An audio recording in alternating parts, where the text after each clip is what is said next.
अपनी विभिन्न मांगों को लेकर आशा वर्करों ने सरकार के खिलाफ आवाज बुलंद करते मुख्यमंत्री के नाम ज्ञापन सौंपा। आशा वर्करों ने कहा कि उन पर लगातार काम का बोझ बढ़ता जा रहा है, लेकिन इसके अनुरूप उन्हें उचित मानदेय नहीं मिल रहा है। उन्होंने इंसेंटिव आधारित व्यवस्था समाप्त कर निश्चित वेतन लागू करने की मांग की। आशा वर्कर गीता शर्मा ने बताया कि सरकार को सौंपे गए ज्ञापन में 16 प्रमुख मांगे शामिल हैं। उन्होंने कहा कि वर्तमान में उन्हें लगभग 6,800 रुपए मानदेय मिल रहा है, जो उनके कार्यभार की तुलना में बेहद कम है। उन्होंने मांग की कि आशा वर्करों को कम से कम 20,000 रुपए से 26,000 रुपए तक का निश्चित वेतन दिया जाए, ताकि उनका जीवन यापन सम्मान पूर्वक हो सके। आशा वर्कर सुरजीत कौर ने कहा कि वे घर घर जाकर स्वास्थ्य सेवाएं उपलब्ध करवाती है और बारिश, गर्मी तथा विपरीत मौसम में भी लगातार फील्ड में कार्य करती है। उन्होंने बताया कि कागजों में ड्यूटी कुछ घंटों की दिखाई जाती है, लेकिन वास्तविकता में उन्हें पूरा दिन लोगों के बीच रहकर विभिन्न स्वास्थ्य योजनाओं से जुड़ा कार्य करना पड़ता है।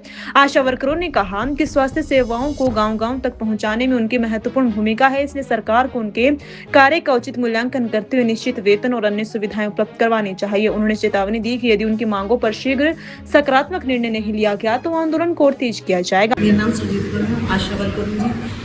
हमारी ये मांग है कि जो हम ज्ञापन दिया है डीसी सर को, इसमें हम यही चाह रहे हैं कि हम जितना हम काम कर रहे हैं उस हिसाब से हमें सैलरी नहीं मिल रही है। हम चाह रहे हैं कि हमें इतनी सैलरी दी जाए कि एक ही उसमें हमें सैलरी दी जाए, जिसमें हम इंसेंटिव को ख़त्म कर दिए जाए, उसमें सैलरी मिले।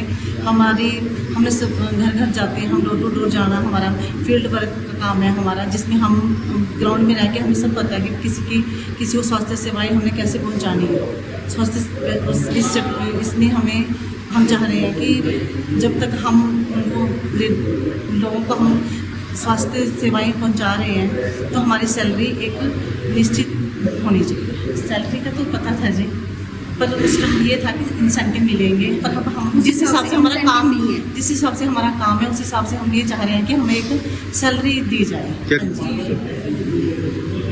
और जब हमने कार्य किया उस हिसाब से हमारे को ये लगा कि सैलरी हमारी बहुत कम है। उड़ने के लिए होता है कि 2-3 घंटे की ड्यूटी है, पर पूरा दिन लग जाता है। हमारे को ना बारिश ना धूप वगैरह कुछ नहीं देखनी पड़ती, हमारे को निकलना पड़ता है अपना वर्क करने के लिए। तो उसके हिसाब से हमें लगता है कि हमारी सैलरी बहुत कम है। मेरा नाम गीता शर्मा है और मैं एक आशा वर्कर हूँ। तो हमारी जो डिमांडें हैं वो इस ज्ञापन में जो है 16 हमारी डिमांड्स है, और जिस तरह से जो आशाओं को इंसेंटिव और सैलरी मिलती है उस हिसाब से जो हमारा कार्य है वो वर्कलोड ज़्यादा है। और सरकार से हम यही मांग करते हैं, मुख्यमंत्री और स्वास्थ्य मंत्री, और ये बात जो हमारे सेंटर तक पहुंचाई जाए। जो भी जैसे हम जितना हमारा कार्य है वर्कलोड हमारा ज़्यादा है और उस हिसाब से हमारे को इंसेंटिव और सैलरी बहुत कम मिलती है। जो भी है इंसेंटिव वगैरह की बजाय हमारे को जो है वेतन भुगतान दिया जाए।